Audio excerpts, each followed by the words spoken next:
नदीम अफजल चांद साहब, ये अब हर इंतखाब के बाद तो बहरान होता है, मगर ये बहरान क्या सिमट पाएगा?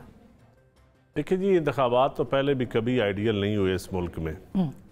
पॉलिटिकल इंजीनियरिंग हमेशा हुई है। शहीद बीबी की शहादत के बाद भी 2013 में 2008 में इंजीनियरिंग हुई और पंजाब में पीपल्स पार्टी को, पिंडी में भी पीपल्स पार्टी आ गई और पंजाब में भी न दी। और फिर 2013 में आपको पता है खान साहब ने मिरौला डाला, वो ब्रिगेडियर मुजफ्फर रांझा वाला जो सबसे पहले आपने नाम लिया, मैंने नाम लिया था और मेरे शो भी लिया। बिल्कुल लिया था, मैं आज भी लेता हूँ। मैं हमारे सरगोदा का कोई रहने वाला है और वहाँ उसका आज भी है, कि रिटायर हो चुका है आर्मी से, लेकिन आज भी brigadier Muzaffar Ranjha prime minister inspection commission का चेयरमैन है और बैठ के आज भी वो इंजीनियरिंग कर रहा है मुख्तलिफ इलाकों में, मुख्तलिफ हल्कों में। फिर 18 में जो जनरल फैज़ और ब्रिगेडियर आदिल ने किया सबके सामने। अब मुझे याद है कि मुझे कहा गया, मैंने कहा, मैं खान साहब को मैंने कहा कि आप खान साहब इस्टेब्लिशमेंट हमारे खिलाफ हमें रह गया। उन्होंने मुझे जनरल बाजवा साहब ने, मैं उनके पास गया टाइम लेके, तो मैंने कहा बाजवा साहब मैं सियासत छोड़ देता हूँ अगर आप कहते हैं तो, क्योंकि हम ज़िम्मेदार लोग हैं, इतने ताकतवर लोग हम हैं नहीं, कोई सरमायादार हैं नहीं।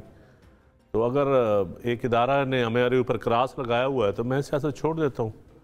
तो मुझे याद है उन्होंने जनरल आसिम मुनीर को बुलाया, अच्छा, DGI थे, मौजूदा चीफ। हाँ, अच्छा, तो उन्होंने कहा ये सियासत छोड़ने की बात, ये मैं आपके लाइव कह रहा हूँ, बाजवा साहब सुन रहे हैं, मैं आज ये पहली दफ़ा बता रहा हूँ। तो मुझे उन्होंने जनरल आसिम ने कहा आपने सियासत नहीं छोड़नी। बाजवा साहब ने भी कहा नहीं, आइंदा आपके साथ ज़्यादती नहीं होगी, आपके साथ पीछे ज़्यादती हुई है। मैंने 1,18,000 वोट लिए थे, 1,18,000, हाँ, और इस दफ़ा भी 90,000 और एक दफ़ा अभी 90,000 वोट हैं। तो मैंने कहा जी अगर मैं तो सियासत नहीं करना चाहता, अगर आप एक इदारे ने मैनेजमेंट करके हरा देना है मुख्तलिफ तरीके से, अब पता नहीं मेरे मुख्तलिफ दोस्त कई मिलते हैं किसी मुख्तलिफ लोगों को, तो किसी को कुछ कहा जाता है कि नहीं इसमें ये खामी है इस वजह से आ रहा है, इसमें ये खामी है इस वजह से आ रहा है। कोई हमें खामी बता ही दे, हम या तो अपनी खामी ठीक कर लें या सियासत छोड़ दें। आप ये कह रहे हैं कि आपके साथ भी धांधली भी हुई है, और कितने हजार वोट मेरे इलाके से पूछ लें, मेरा मुकाबला PTI के साथ था। अच्छा, जो रिजल्ट आया उसमें PTI दूसरे नंबर पे थी, मैं पहले नंबर पर था। वो तो अलमिया ये हो कि नून लीग एक तो तीसरे नंबर पे थी, एक उसको उठा के ऊपर लाना था, क्योंकि जो मेरे मुकाबले था वो चीफ सेक्रेटरी जैद जमान गुजर का भांजा था। और ब्यूरोक्रेसी मुझे कहती थी कि जैद जमान कहता है कि मैंने इतनी सीटें मैनेज करके दी हैं पंजाब में, और 1 साल से मैं जख मार रहा हूँ, मैं लोगों के घर तोड़ रहा हूँ, लोगों की ऐसी तैसी कर रहा हूँ, PTI के लोगों की फलां जमात, तो मेरी फैमिली को एक सीट भी नहीं मिलेगी। अच्छा, ये तो फिर इल्जामात तो सब लगा रहे हैं ना, आपके पास सबूत भी है? मेरे पास सबूत भी है, मेरे पास सबूत भी है, चेक कर लें। कल आपने CC में बताया, मैंने बताया सबूत, मैं लाइव आ जाए मेरे साथ, जिस मर्जी इदारे से इंक्वायरी करवा लें। इदारा तो सेम ही होगा, लोग चेंज कर लें, लोग मेरी मर्जी के लगा दें, इदारा वही इंक्वायरी कर ले, ISI कर ले इंक्वायरी, MI कर ले। इलेक्शन कमीशन पे तो मुझे एतबार नहीं है, चीफ इलेक्शन कमीशन भी मेरे हल्के का है, उसको भी सारा पता है, वो भी मेरे हल्के का है, मेरा वोटर है चीफ इलेक्शन, तो उसको भी पता है उसके हल्के में क्या हुआ है, इसलिए खुली किताब है।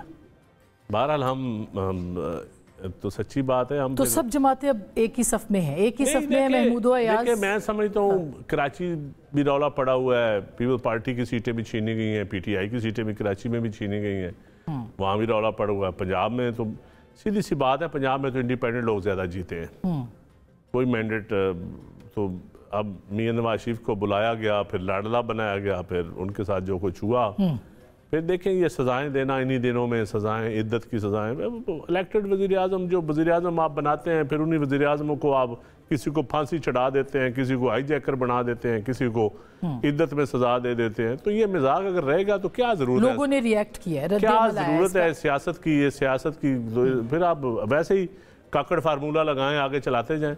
अच्छा, ये बड़ी एक दिलचस्प बात है नदीम भाई, इस पर भी हम बात मज़ीद भी करते हैं, लेकिन खुर्रम साहब आप भी हारे हैं, आपके जो कायद हैं वो भी अब घर बैठ गए हैं, माइनस हो गए हैं, कहा जा रहा है कि वो उनको हटा दिया गया है सियासत से, उनके लिए रास्ता नहीं बनाया गया, यहाँ से इल्ज़ाम आ रहा है कि वो लाडले थे।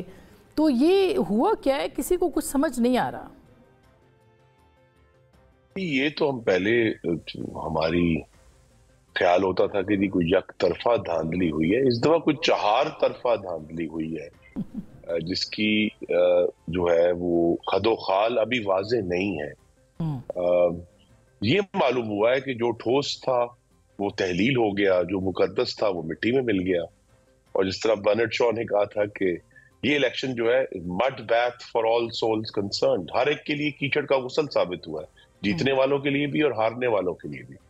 तो लिहाजा ये अब जो हमारे सामने सूरत हाल है कि इलेक्शन के अमल का जो तकद्दुस है वो भी मिट्टी में मिल गया है। और तो हर जो जीतने वाला है वो भी है जान में मुब्तला है, जो कामयाब नहीं हुआ वो भी है जान में मुब्तला है।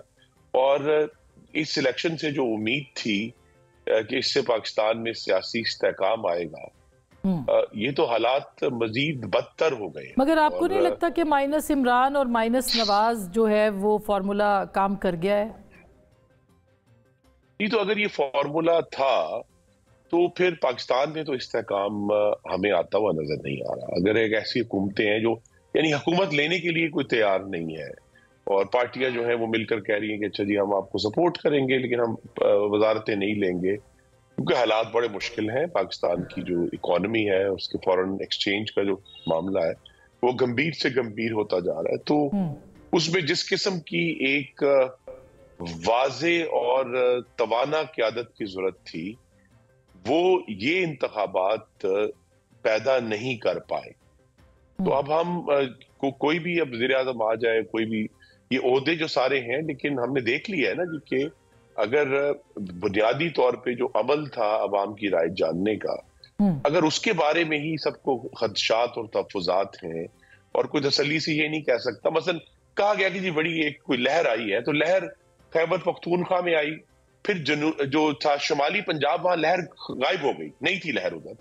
फिर वस्त से शुरू हुई और पाकपतन तक गई और जनूबी पंजाब में लहर कम हो गई और सिंध और बलूचिस्तान में गुम्मी हो गई। तो ये कैसे पैटर्न्स हैं जो हम सब समझने की कोशिश कर रहे हैं कि जी एक जगह पे आई है, एक जगह पे नहीं आई। और फिर मुख्तलिफ जमातों का बशमूल मेरे कहना कि जी अगर पंजाब में हमें सूबाई असम्बली की निश्चित सबसे ज्यादा मिली है तो लिहाजा पंजाब में इंतखाब ठीक हुआ है और दूसरी जगह पे ठीक नहीं हुआ, ये दुरुस्त नहीं है। तो हमें इस नतीजे पर पहुंचते हैं कि ये इंतखाब कहीं भी ठीक नहीं हुआ। यानी आपके भी तहफ़्फ़ुज़ात हैं, यानी एक तरफ तो ये इल्ज़ामात हैं कि पंजाब में आपको ज़्यादा नशिस्तें दी गई हैं। देखिए ये तो एक इल्ज़ाम तो है ना तहरीक इंसाफ की तरफ से कि पहले जो है वो बल्ला छीना गया, फिर आप उनको लेवल प्लेइंग फील्ड नहीं मिली, फिर उनके लोगों को उठाया गया, गिरफ्तार किया गया। तो खुर्रम साहब इतना सब कुछ तो हुआ, ये आपके लिए ही हुआ होगा या किसी और के लिए हुआ था?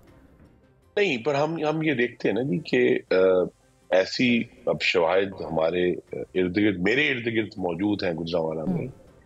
एक ऐसा उम्मीदवार जो कि एक घोस्ट कैंडिडेट था ना, जिसकी गुजरांवाला की गलियों में, हमारे गांव की गलियों में कोई मौजूदगी नहीं थी, पूरी मुहिम में कोई मौजूदगी नहीं थी। इलेक्शन वाले दिन कोई टेंट, कोई पर्चियां काटने वाला मौजूद नहीं था, पोलिंग एजेंट्स 90% जगहों पर नहीं थे। तो उसका कामयाब होना एक अछब्बा ही है कि ये अचानक एक उम्मीदवार जिसको हमने इलेक्शन मुहिम के दौरान गुजरांवाला के वोटरों ने देखा तक नहीं, वो अगर कामयाब हो गया तो सवाल तो उठेंगे ना। तो अब मुस्तहकम जमहूरी हुकूमत कैसे बनेगी सर, ये बताइए आप। जी वो तो नहीं बनती हुई नजर आ रही जी, बड़ा वाजे है। अगर से शहबाज शरीफ साहब कोशिश कर रहे हैं कि वो लिटरली कहते हैं ना कॉबल अ कोalition, कि वो कील विल लगा के कोई खड़ा करने की कोशिश कर रहे हैं, लेकिन उनके लिए भी इंतहाई मुश्किल मामला है कि जब अगर सख्त फैसले करने हैं, जो कौमी इदारों की प्राइवेटाइजेशन करनी है, तो उसमें जब उस वक्त तो जिस तरह पीडीएम की गवर्नमेंट के दौरान तो ये सारी जमातें वहां काबीना की मेज पर बैठी थी, अब वो बाहर बैठकर तमाशा देख रही हैं कि जो तो फैसले उनके सियासी मफाद में है उस पर वो यस कहेंगे। जब कोई ऐसा सीरियस मामला आएगा वो आके नो कहेंगे और वो सारे मामले जो है फंस जाएंगे।